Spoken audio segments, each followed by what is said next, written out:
Hello, everyone. Welcome to CBD 101 for practitioners. Thank you for joining us today. My name is Dr. Yasmin Farshad, Practitioner Education Manager for Wise Woman Herbals, and I want to welcome you to this month's webinar through the Wise Woman Herbals Practitioner Learning Community. If you've attended any of our previous events, we are so happy to have you back. And if this is your first time joining us, we extend an extra warm welcome to you. We are so excited to bring you today's presentation on a new and very popular topic, CBD. Since the Farm Bill passed, it seems like everywhere you turn, even gas stations, you find CBD for sale. And now that it is so easily accessible, more and more people are curious about its benefits, uses, and quality. Dr. Glenn Nagel is here to answer all those questions. Today's talk will help you better understand the difference between hemp and cannabis, the endocannabinoid system, what makes a quality CBD product, and therapeutic information so that you can be well informed when your patients ask you about CBD or for your own clinical use. Dr. Glenn Nagel is one of the most notable experts in botanical therapies in the field of naturopathic medicine. He's also a practicing herbalist registered through the American Herbalist Guild since 1984. He's deeply passionate about botanical education and believes in teaching with humor while allowing students to learn directly from the plants. He's currently an adjunct professor at National University of Natural Medicine in Portland, Oregon, and a consultant to the herbalist industry. You can check out the Wise Woman Herbals Facebook page to see videos of him in action. If you have any questions for him during his talk, please type them into the chat box and we'll either address them as we go or at the very end. Welcome, Dr. Nagel. All right. Good morning. Thank you, Dr. Farshad. It's exciting to be here and talk about this topic. I know that there's a lot of questions about it, so we want to get into it. I've got a lot of information for you, and we might go through pretty quick, but you will have access to the notes, and then you can review this at a further time at your leisure. And there's a lot of research I put in the end. So the research is really important because that's what's guiding us in the discussion. So let's get started. Hemp and CBD, I like Dr. Farsh said, it's everywhere. CBD, my joke is that, what are the results of CBD? Well, it could be deceiving. And that's because it's a buyer beware. And, the natural food and herbal industry has long had this issue where there's a rising star every year or two. And so the question really is with hemp and CBD, is this real, or is it going to come back to earth? And so let's talk about what we know. What we know is cannabis, it's related to hops, and there's this historical model of these three different species, sativa. You'll hear this a lot in the cannabis world. When I say cannabis and hemp, we'll talk about the differences, but inherently they're the same plant, different types of chemovars. And that's the term we really want to use. Dr. Russo, who I've referenced a number of times in this talk, one of the world's experts in cannabis, chemovar is this idea that the plant has been hybridized to the point where the names are really less important than what the testing will show us. And we'll talk about testing, but it's really important to understand that when you look at in cannabis, this idea that you often find in cannabis shops that sativa is stimulating and indica is relaxing, and then there's hybrids. Most of that is not true. It's just kind of a paradigm that we use because it was familiar, just like different strains of apples. The truth is it's really what's in the plant that makes it unique, and that's what the actives are, and we'll talk about the various actives. So hemp and cannabis are essentially, hemp comes from more of the rope fiber seed world, and cannabis comes from more of the THC world. But genetics have been changing really rapidly. Historically we had this indica and sativa related to that, but that has really changed because one thing we know about cannabis and hemp as a plant is it's incredibly diverse, and it's incredibly willing to take on all kinds of traits when you hybridize it. I think of it similar to what you might think about dogs, dogs are mammals. Bears are mammals, but how many kinds of bears are there? I don't know, maybe 12. How many kinds of dogs are there? hundreds. And so I think of cannabis like a dog in that it's easily hybridized and crosses its genetic, and it's easy to share the genetics. And that's what actually makes it so exciting, is that as we talk, the industry is moving in new directions as the plant is changed. And so what I want to get out of this is that these are all chemovars. What is the history of hemp and cannabis? Well, it's an old, it was related to hops 27 million years ago. It changed. There's some Japanese archaeological sites, 8,000 BC. It's in the famous Emperor Shen Nen historical text in Asia. It was listed as a pharmacopoeia in 1854. It was banned in 1937.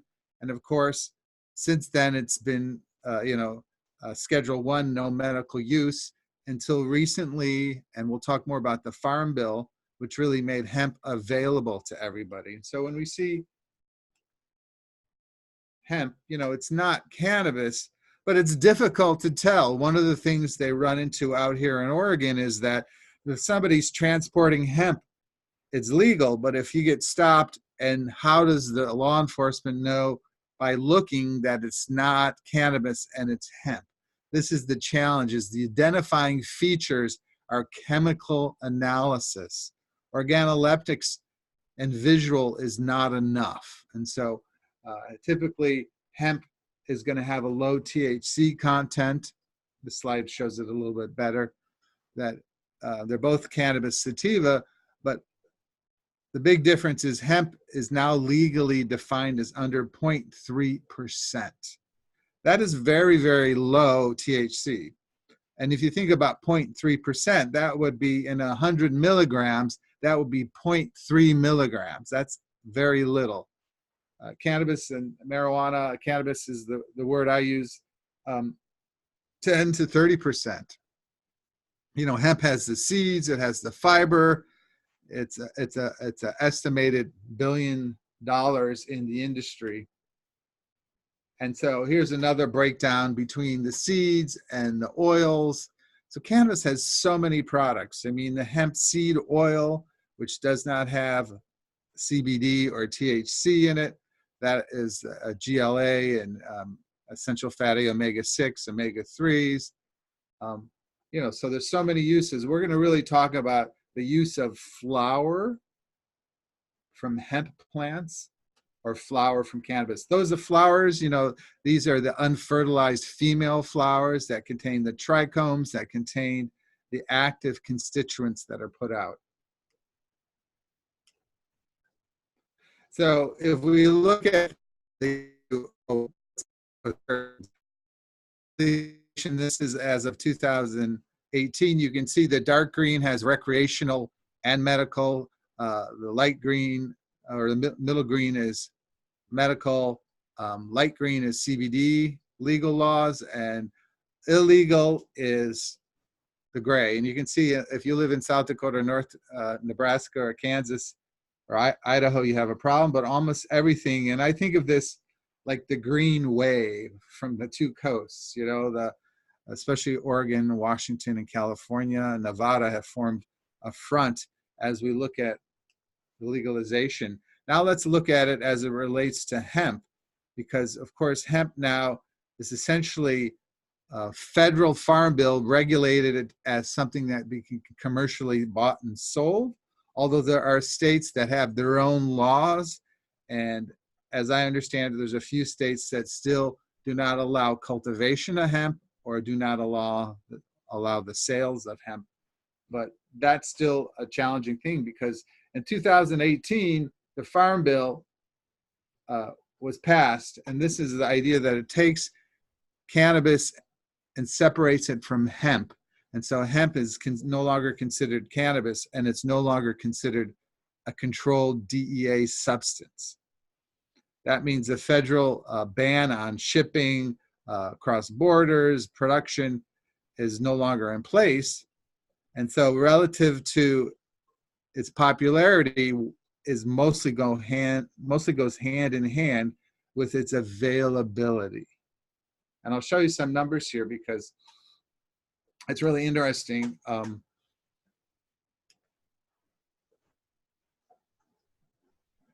this found these studies by the Hemp Business Journal that said Oregon is #2 in production and acres planted of hemp.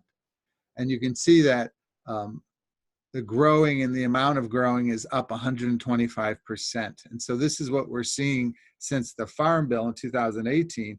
And we assume it's going to even go up higher. The #1 state in the country for cannabis production is Kentucky.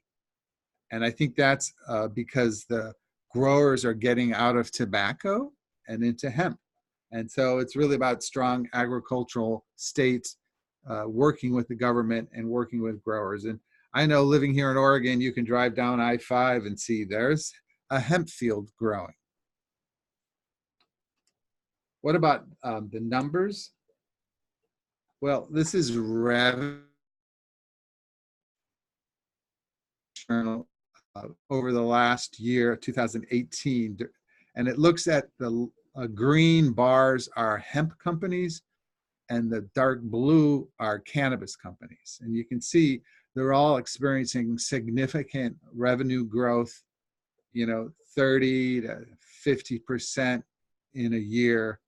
And so this idea, these are in millions of dollars, it's becoming a real industry. And so the legalization of hemp has allowed its sales to boom. But how do the sales compare to cannabis? Well, this is a great article that shows the hemp as the light green and the marijuana as the dark green. And then the yellow is pharmaceutical, because there is a CBD product called Epidiolex, which is a pharmaceutical prescribed product. And you can see 2018, that was introduced. Hemp was a little bit bigger than recreational cannabis. And as we go through the years, we see it by 2021, this is an estimate, the prescription level pharmaceutical drug of CBD, the cannabis dispensary, and the hemp is all very, very similar. And so it is definitely three pieces of a pie that are rapidly going into the millions of dollars. And so it brings this concept that I like to think of as the hemp craziness, right? We see hemp everywhere. And, I'm a little bit concerned about it because, we still know so little about hemp, but here in Portland, you can get hemp donuts. I found this on the web, but there's a company having hemp-infused, CBD-infused clothing for workouts. Their coffee, the drinks, there's a hair detangler, there's beard oil, all this kind of stuff. And so the idea is hemp sells things, CBD will sell things, but are they really useful types of products? So I like to talk about the type of herbal products. And this is something that's very, this is from Dr. Brinker. Hemp it's an herbal product, but we have native extracts. You would often call those full spectrum. Those have a long historical use, and they're like drying an herb and putting it in a capsule, drying an herb and making tea of it, drying an herb and extracting it in water or vinegar. That's a native extract. It gets as much out of it as possible with a simple process. Simplified fractions are still a broad spectrum extract, but they use chemical processing to extract certain components. In the herbal world, we would often call those standardized extracts, such as a 10-to-1 or a 51 ginkgo or St. John's wort. Or essential oils or volatile oils. Those are steam distilled. They're very potent, so they're still an extract, but you still have a complex product. Those would be considered, in the cannabis world, broad spectrum. And then we have isolated extracts or purified compounds, or these are more phytochemical plant-sourced drugs. And so in the herbal world, there's like berberine sulfate, there's epinephrine or digitoxin, or even something like cocaine, which is extracted from a natural source. In the cannabis and hemp world, those would be CBD isolates. or THC isolate. And so this is really important for us to understand. So here's a slide I got out of the CBD companies, and it just talks about the differences between full spectrum and broad spectrum on isolate. And what we really want to understand, and this is a take-home message, and this is really important when you're looking at products, is asking what you are buying, because you really want the most full spectrum product you get. Because as we go through the research, there's so many unknowns that it's hard to isolate one component and understand how that's going to work. Dr. Brinker, in his book, Complex, and this shows that the whole herb has many bioactive constituents. The native extracts have still quite a few. The simplified fractions have less, and the isolated have one.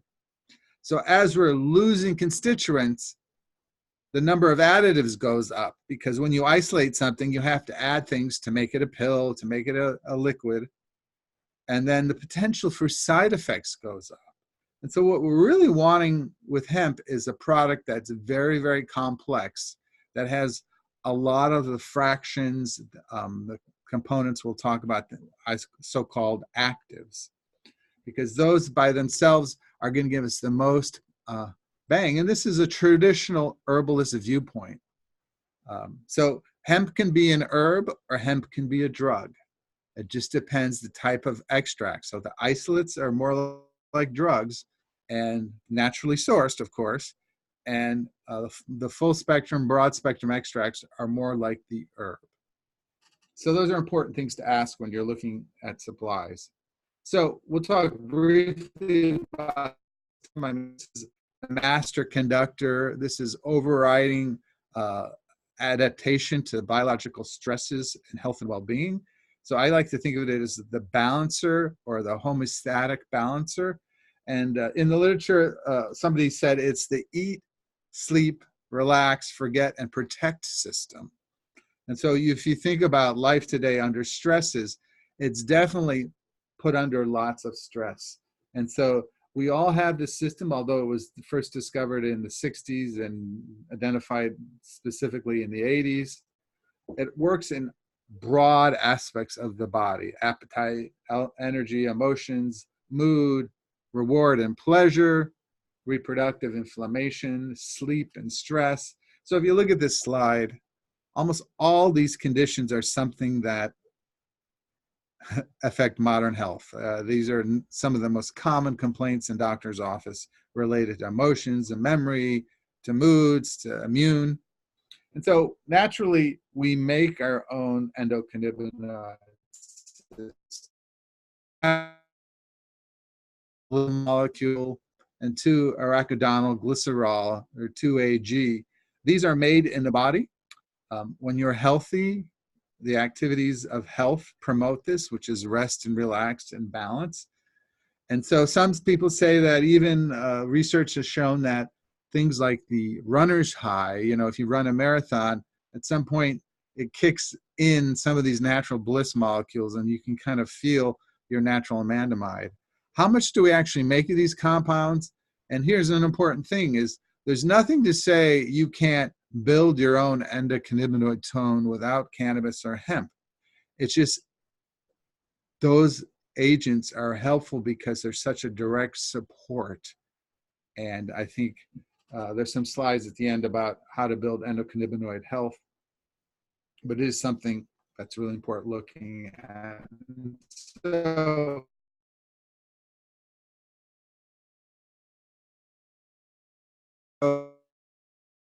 more in CB2, which are found beyond the major nervous system. The most common CB1 are brain and nervous system, and that's where the THC has the effect on cognition and has that kind of effect that makes euphoria. CBD has effect on cognition, it's just not euphoric. And so I think of it as psychoactive, I just don't think of it as euphoric. I like to think of the great wheel of activity when we think of hemp and cannabis. And that's because in nature, we have thousands of compounds. And cannabis itself is one of the most diverse. I don't think there's anything in cannabis that isn't somehow active, but we've kind of come up on the wheel of activity. And I like to think of it like THC is kind of the queen bee, the life of the party. CBD is kind of like the smarty pants. The terpenes are kind of like the directors or influencers. The minor cannabinoids also play a role, and they support, and so they're like supporting. And then there's other plant cannabis compounds. There's a lot of research on the flavonoids, even the alkaloids found in the root. And so if you think of it, I like to make this and give the chart of these three components. These are the kinds of things you can find in shops, and you can ask, what's the CBD content? What is the THC content? What is the terpene breakdown? And what is the terpene content? And so I have this analogy that THC is like the gas. It's like, let's go. It's the life of the party. It's antidepressive. It's mood altering. It's stimulating. CBD is more like, oh, let's slow down. And I like to think of the gas and brakes because I think CBD and THC work best together. Now, when we talk about hemp, we're talking about a very low amount. But you wouldn't drive a car without a brake and a gas. And so it's natural that especially the hybrid forms of cannabis and the hemp forms have a breakdown of different ratios. And I think of the terpenes like the steering wheel, and that's the idea that terpenes are a very small percentage of hemp. And you might say 1 to 10%, depending on the strains. 1 to 5% probably more common. But a little bit, they can affect which way we're going to go. Just like if you turn your wheel a quarter turn, you can be in the ditch. And that's a different experience than staying on the road. And so all of these work to drive the experience. So think of it in relation, we're focusing really on CBD today, but the concept of THC and CBD, if somebody's going to be using THC, I think it's really important to have CBD as well as the other cannabinoids there, because we know so very little about each one. THC, CBD1 receptors, we know that has the euphoria, but it's also great for pain. It's also great for nausea. It's a great agent for people suffering from cancer or side effects of cancer. It stimulates the appetite, which is often an issue with cancer patients, and has anti-inflammatory, anti-spasmodic effects. That's the Delta 9. All the different ingredients, mostly from CBD and THC, and the ability to affect pain, GI tract, mood, behavior, neurological, and others. So what are the research, what are the support studies? This is a really great study that came out by the National Academy of Science in 2017, and it's like a couple hundred pages, and you can get a free PDF online. You can follow that link down there. And this looks at the research and the current state of evidence. Now, this is January 2017, so that's a little bit old, but it breaks it down into studies, and I'll just show you an example. They're down to hemp versus cannabis, but they're talking about cannabinoids in general, and they give these broad clinical conclusions, such as substantial evidence for chronic pain, for antiemetic, for multiple sclerosis. There's a moderate amount of evidence cannabis and cannabinoids, including CBD, are associated, could be helpful for sleep issues. Limited, Tourette's and multiple sclerosis. And so it's a good way to break down really what is the research. And so I really encourage everybody to take a look at that research study, because it's so much information, and they're willing to give you a judgment call. Now, the research may change and has changed since 2017, but this is by far the most exhaustive data of all the studies. CBD, cannabidiol. The key thing is this has receptors. And so it mostly works through affecting the breakdown of it binds weakly to CB2 and affects suppression of enzymes which break down FAAH, which breaks down anandamide. And so it really works in a supportive role and through other methods. And so the CBD found in hemp and now found in cannabis strains has a lot of effects. Some of the clinical effects we see is that it tends to be more relaxing. It tends to be calming for the brain. And it attenuates the effects of THC, although it's controversial. But there's enough studies that say that it can help the effects of too much THC. It can lower blood pressure. It can affect pain. It's neuroprotective and neuroregenerative. And so it helps nervous system plasticity, helps with developing more connections in the brain and the nervous system. That affects serotonin balance. And some studies say that it can affect cancer growth. One of the things we know for sure, this is a good review study. All the studies are outlined and referenced at the last slides of this talk. This is a study that reviews all the research. Does CBD influence the acute effects of delta-9 tetrahydrocannabinol, THC? And they review it, and they say, you know, there's a lot of, there were 16 studies that they looked at, 500 people, and they looked at CBD influencing THC, and they found that CBD may reduce intense experiences, anxiety, and psychosis. And so one thing we know that if somebody is an anxious person, THC can aggravate that. And that would be something that hemp or cannabis with CBD ratio 1-to-1 can be very, very helpful, keeping the anxiety around. So that's one thing we know for sure, and this is a great review study.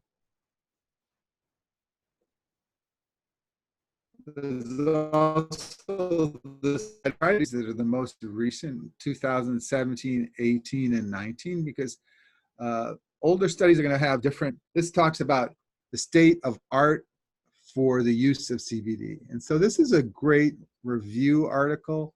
I really like looking at review articles because they can look at all the studies, and they say that CBD has a neuroprotective effect, affects pain, reduces anxiety, can be antidepressive, cause vasorelaxation, antioxidant, reduces cancer cell growth, anti-tumor, and anti-inflammatory. And these are the roots of so many common health problems. And so this study goes on to show some of the details in relation to diseases. I'm not going to go through all of these, but you can see that there's good reason that CBD is becoming popular, because the research shows that it has so many effects. And many patients I've seen, and you know, people love the fact that you can get benefits without the high. And so, you know, one of the things you see with seniors and other medical patients is that they really want the benefits. They don't necessarily want the euphoria. Here's an interesting study. I love this one because it talks about cannabis extracts that they compare a clone called 202 to a non-clone. The clone has more cannabinoids, more terpenes, versus they compared it to a less diverse plant extract. And so what they're saying in that is that if you're using a more complex, a more broad spectrum extract, that you won't get the bell-shaped curve. And this is the bell-shaped curve. If we look at that top, my browser, you can see that as the CBD level, I can't get there. Oh, here it is. See this bell-shaped curve? As you give CBD, the effects on tumor necrosis factor get heightened at this middle dose, and then the effects lose it. Whereas the clone, the effects continue to be impressive. And so this shows you that there's likely other factors in other cannabinoids that have a beneficial effect that can make it work. And this is nothing new to us that have been involved in herbal medicine. whole plants, whole people. And so before we get all excited about an isolated compound, we have to know that nature's beauty is in its diversity and its complexity. Here's a study I wanted to put in there, but it doesn't come out till 2020. And you have to look at, Matulam is a researcher that actually coined, did some of the original work on the endocannabinoid system. And so this one looks at a review at the research on CBD. And so this is in the review of pharmacological and toxicology. Because the toxicology, we're going to talk about a few of the studies, that is a real issue that we have to talk about, because although we see it sold everywhere, the government still has not created a path for legalized CBD. Although it's available, it doesn't fit in the nutritional supplement Duché law, and it doesn't fit into the drug law, although there is a prescription drug. And this is where the FDA has to create some type of ruling, hopefully this year, because if we think about it, how many supplements are also a drug? I can only think of one other example, and that's there is prescription fish oil and there is nutritional fish oil. And so doctors can prescribe a purified, isolated fish oil, or you can go and buy health food stored versions. And so in general, an herb is not a drug, at least according to legal status. So this will be an interesting study. Here's another review. Looking at the results of CBD, promising suggests that it may have a role in development of new strategies in psychiatric patients. Of course, they have the common cautions, it's concerning, but they talk about anxiety issues or general anxiety disorder, GAD, like so many mental health issues are so pronounced in the news now. We're looking at, helping people with CBD. This is a good body of evidence.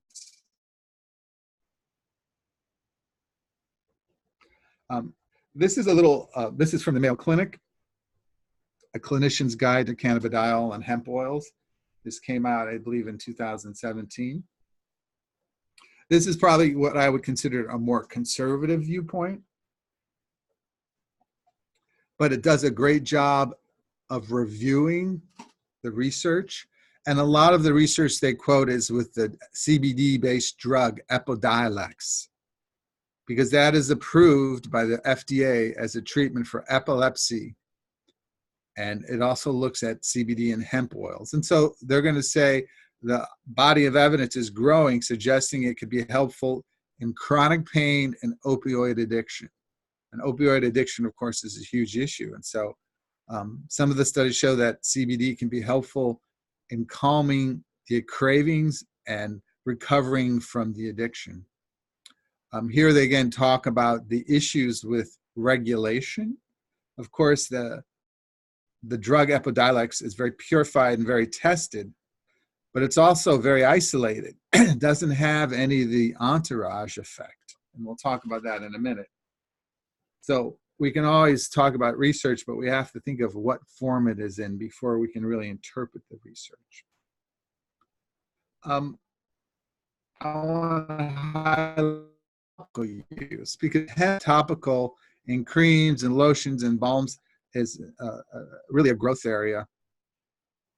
And here's a great review study from, I think, 2018 that looks at the aspect of endocannabinoid system. And there's this great chart. I'm not going to go through all the detail. You can see it's green, and then you can see how CB1 and CB2 receptors in the skin. So there's the epidermis. We can see that some of the components affect decreasing inflammation, increasing cell death, decreasing inflammation, decreasing hair growth, increasing lipid synthesis, decreasing pain, decreasing itch. And so they're saying in the study, the review study, that skin tumors, psoriasis, unwanted hair growth, alopecia, acne, dry skin, dermatitis, pain, and itch all have a potential CBD 1 or 2 target that CBD can affect, and it can all be effective for skin diseases. one of the things I know from my experience is that the topicals can either be miraculous or not work at all. And it seems like if you talk to, I talk to a lot of vendors in some of the different dispensaries, and we find that they find topicals to be challenging. And I think that's because, of course, they have to be absorbed and get to those epidermis receptors. And so one of the things you'll find with topicals is that you have to use them consistently for a number of weeks before you can really make a decision about whether it's helpful or not.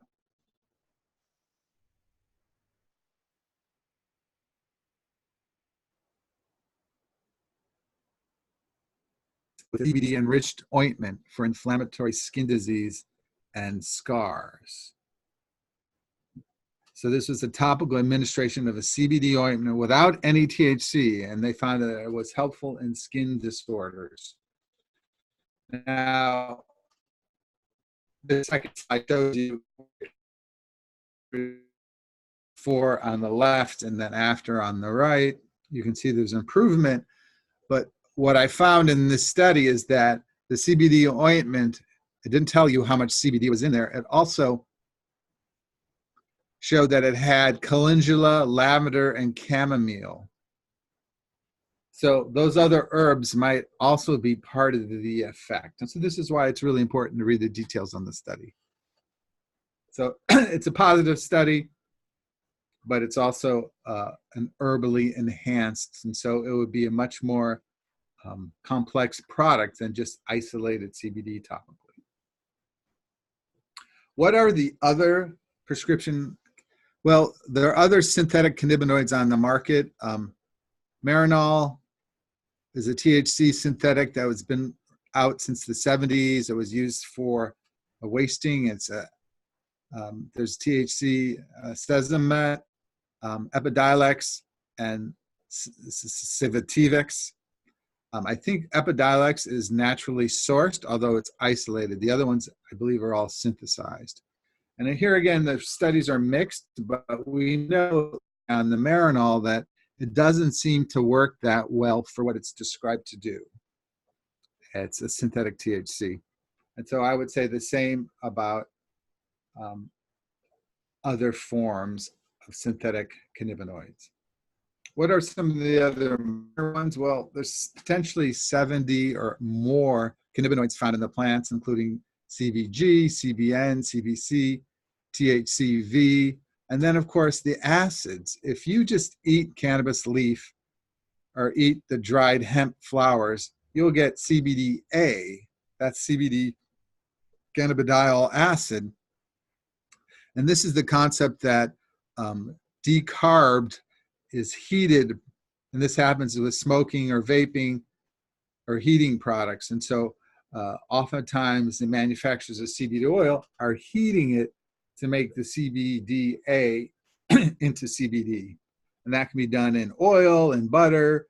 It can be made into chocolates and various other products. I like to find products that list these on them because although they're found in much smaller amounts, there is research going on to each one of these. And there are strains or chemovars, as we talked earlier, that are going to be developed that are going to have high levels of some of these compounds because they find that research is backing these having their own therapeutic effect. Now, the entourage effect, Chulam coined this in 1998, but we know it as herbalists as 1 + 1 + 1 = 10.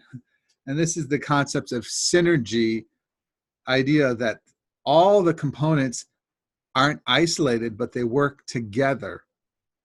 And so that, as we talked earlier, the more components in the plant, likely they're going to be effective, and the less likely you're going to have side effects. So there's a great reference here, Dr. Russo's talking about synergy. He's a big fan of the terpenes being involved in the products. And typically, hemp's going to have a lower terpene content than cannabis. But I believe if you can get a hemp product with natural hemp terpenes, then that's going to be a better entourage. Entourage effect is kind of like, who do you hang with? And I like to think of the entourage effect as like if you think of your fingers and you hold them out in front of you, you have 10 little strings, and if you weave them together, you have a web. And the web is more likely to hold your health than individual components. The drug model is like one high wire. It's great if you can grab it on your fall down from grace, but likelihood is you want a big net at the bottom of the hill to catch you. That is the entourage effect. These are the essential oils. Years ago, we used to call them volatile oils, but nobody liked that. It's too volatile. But they will oftentimes light, or they will escape, or they will evaporate. And so here's a key thing with all your products is keep them well closed, because if you leave them open, the terpenes, at least the monoterpenes, will escape. They look like this when you look up that produce balls of oil. So it almost looks like a golf ball. Those are also where the cannabinoids are made. And so that's why in some processing methods, steam can dissolve this, solvents can dissolve this, alcohol can dissolve it. The thing you have to remember is most cannabinoids are poor, meaning they're lipophilic and they love fat. And so that's where extracting them in vegetable oil or alcohol is one of the best ways to get them. They're very poor, and this is why many of the CBD water-based products, when tested, show them to be low, because it's not that easy to put CBD and other cannabinoids in a water-based product and have equal distribution and have them not cling to the sides.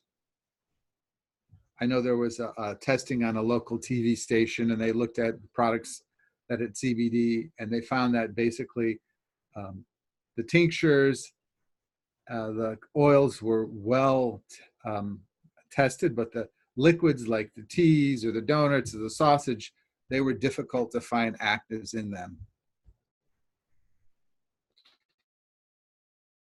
What you want to think about the terpenes is like the different terpenes, like the limonene have an uplifting, pinene have an uplifting, humulene and linalool, which is lavender, have a more sedating effect.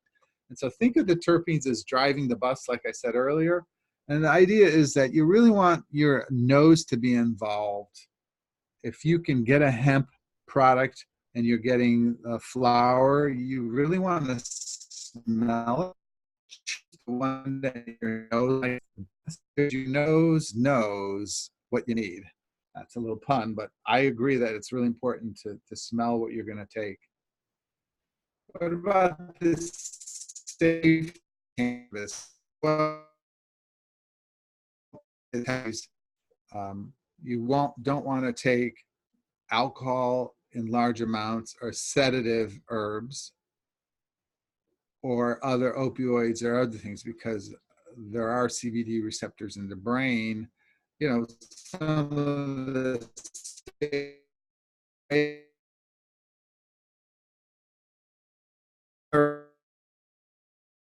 A4 or the 3A11 or the 2C19 system. These are P450 detox systems. And so this is how the cannabis CBD gets broken down into secondary effects and then passed through the body. One of the things is if it inhibits, it can cause drug levels to be raised. So this is potentially very serious action, but practically it seems to be, again, the more complex the product, probably the less likely you're going to have these interactions. Here's a study that came out 2009. 2C9, 1A1, 1AB, that CBD and its forms are potentially inhibiting the detox of the drug. And so drug levels can go up. There's some good charts in this study talking about potential drug interactions in CBD. Here's another study that shows that there's a potential for interaction. So my take home really is that if somebody is on prescription medication on high levels, that you got to be very slow and low with CBD and determine. The best way is to determine if the drug they're taking is detoxed by one of these three systems. Here's another study.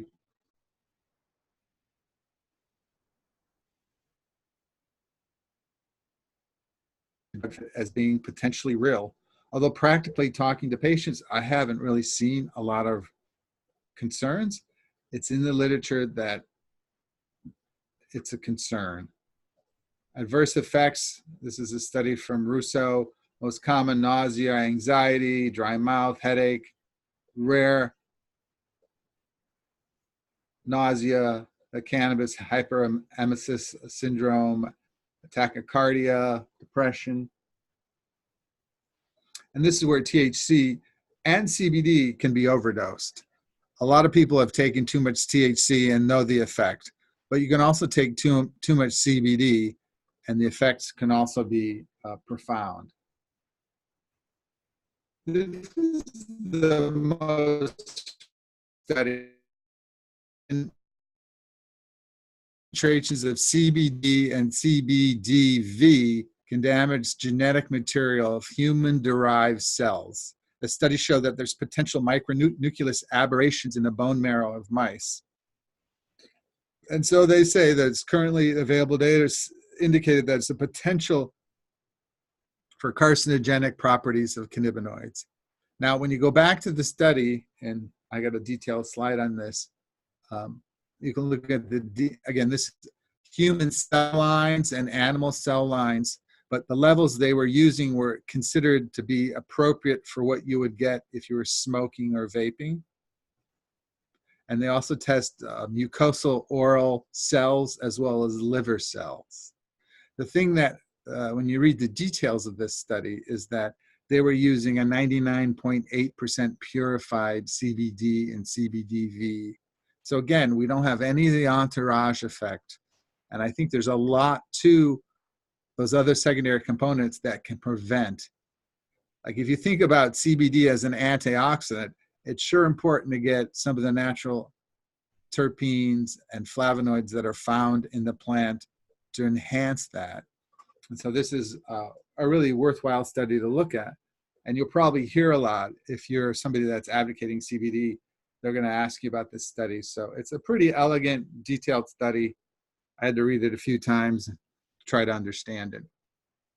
What about tolerance to cannabinoids? Yeah, let's throw that out. We don't want to focus on that. Well, everybody has tolerance, your own chemistry, your own body fat. Cannabinoids, you can create tolerance, and so it's great to take breaks. And so even CBD, I like to think of 5 days a week, take a couple days off. That keeps your sensitization. There's definitely ways to sensitize the system, taking 48-hour breaks, exercise. And these are the things that build a healthy endocannabinoid system. Omega-3 oils are really important, breathing, some of the components in chocolate. I mean, almost anything that builds your health, meditation, yoga, tai chi, those kinds of things increase your natural sensitivity to endocannabinoid system. And if you're healthy, hemp and cannabis, you probably don't need. I always think about the Dalai Lama. I mean, he probably doesn't need any hemp. He's creating his own bliss molecules. And so this is the idea that it's a tool to get us to the next level. There are phytocannabinoids. These are other plants but cannabis is the clear winner in hemp. They have the most activity. There is effect in echinacea, alkaloids, green tea, kava. There's a great study that kava affects CB1 receptors. Might be one of the reasons kava works to relax people. Beta-caryophyllene, which is a terpene found in pepper, is also a cannabinoid.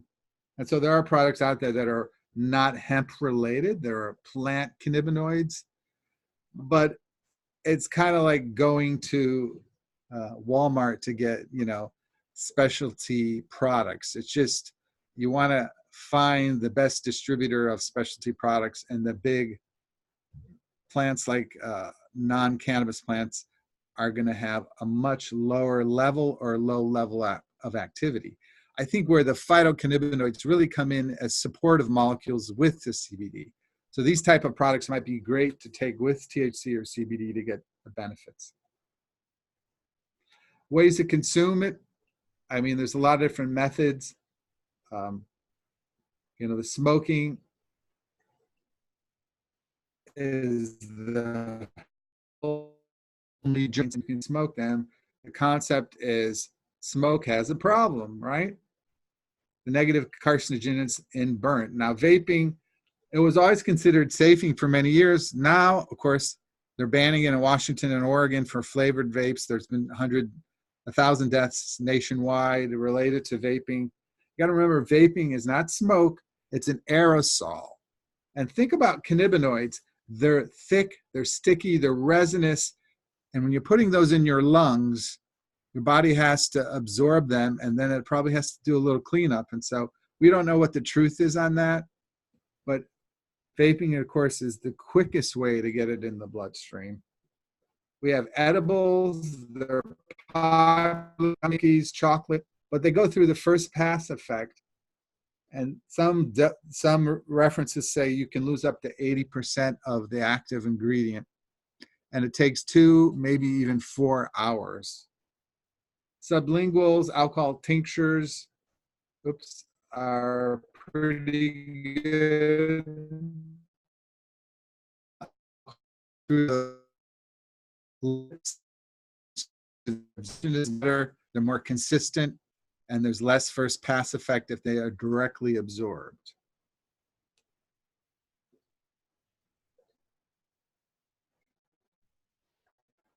I mentioned earlier that it's a great way to get localized relief, putting on joints, on low back, doing it for at least 2 weeks. It's not a necessarily great way to get a systemic effect. These are something that you want to try for a long enough period to see if they're going to be helpful. And pain and arthritis are the most common. This comes up a lot. If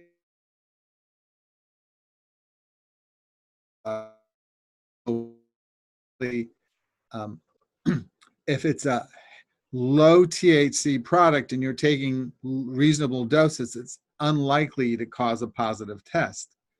It's the THC that will cause a positive test. But because a lot of CBD products are untested or unregulated, you can get more than 0.3%, and there's a potential for having a positive drug test.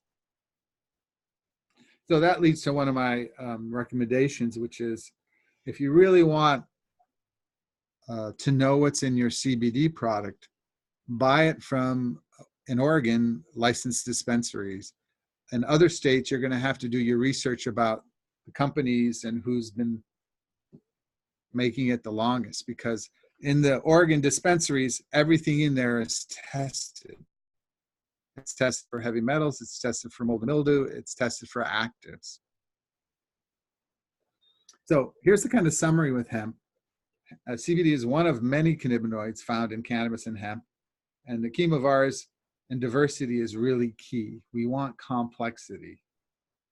CBD is really popular now because it's legal.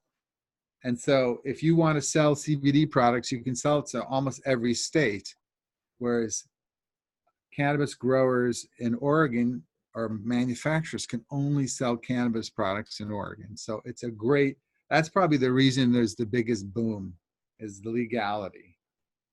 CBD products must have less than 0.3%. Again, that is a very low level.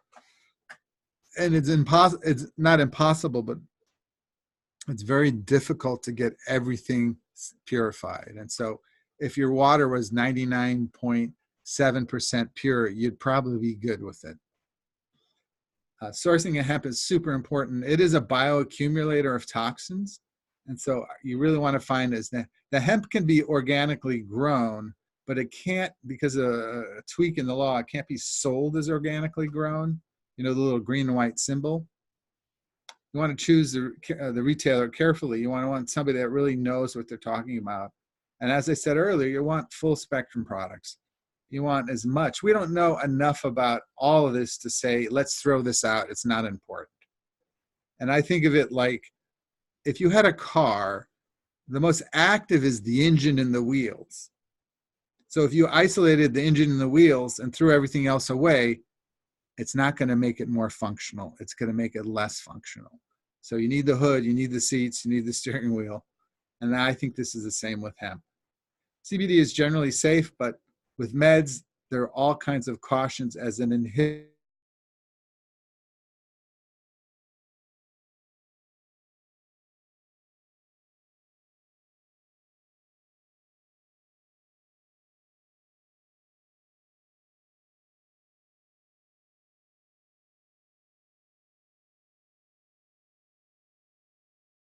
And it's non-euphoric. So trust your retailers. I like supporting people that have used and made herbal products for a long time because hemp is an herb. It can also be a drug, but approach it like an herb. If you're buying it from the convenience stores, how well are they vetting their retailers? And the crazier the claims and the crazier the looking the label, the more you want to stay away from it. Because really reputable companies are trying to stay in the game for a long time. And what we're going to see in the hemp industry now is really a fallout and consolidation.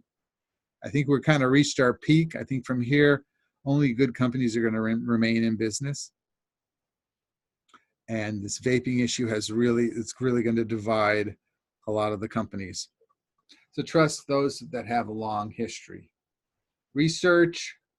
There's some online one. Dr. Russo has a ResearchGate website. It has lots of great research about his.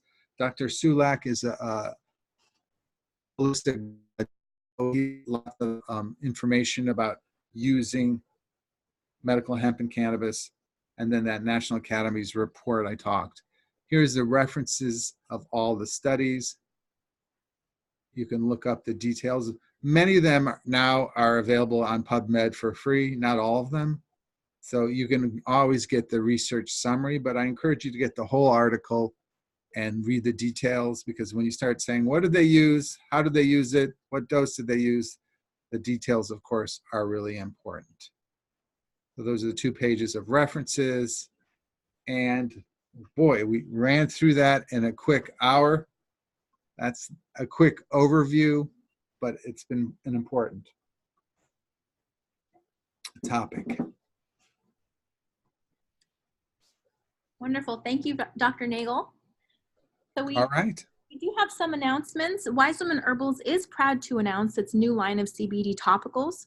You can now find some of your favorite products with CBD, including arch oil, all-purpose salve, joint support, and sleepy time salve. So you can actually, we have a new CBD infused olive oil too, so that's completely new to the line.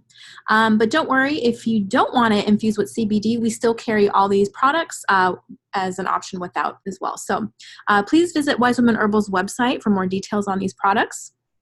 And we have a sale going on right now. Our winter wellness sale is happening at this moment. This is a great time to stock up on your favorite products. You can get anywhere from 10 to 20% off plus free shipping on qualifying orders. Again, you can get more information about that on the website or by contacting our customer service. And lastly, November is Men's Health Month. Dr. Nagel will be presenting botanical approaches to men's health, where he will discuss herbs that support prostate and cardiovascular health, as well as sexual wellness. So you can register for that through the Practitioner Learning Community webpage. And everyone who registered for today's talk will receive a thank you email within 48 hours with the replay link and the PowerPoint, as well as all the references. So stay tuned for that. If you have any questions or comments that come up later, please feel free to contact us. Dr. Nagel has left his contact information here. And you can also reach out to the Wise Woman Herbals customer service team, and they can get in touch with either one of us. We hope you enjoyed today's presentation. On behalf of Wise Woman Herbals, thank you again for joining us. And thank you, Dr. Nagel. We look forward to seeing you on our next webinar. All right. Take care, everybody. Thank you. Everyone, take care.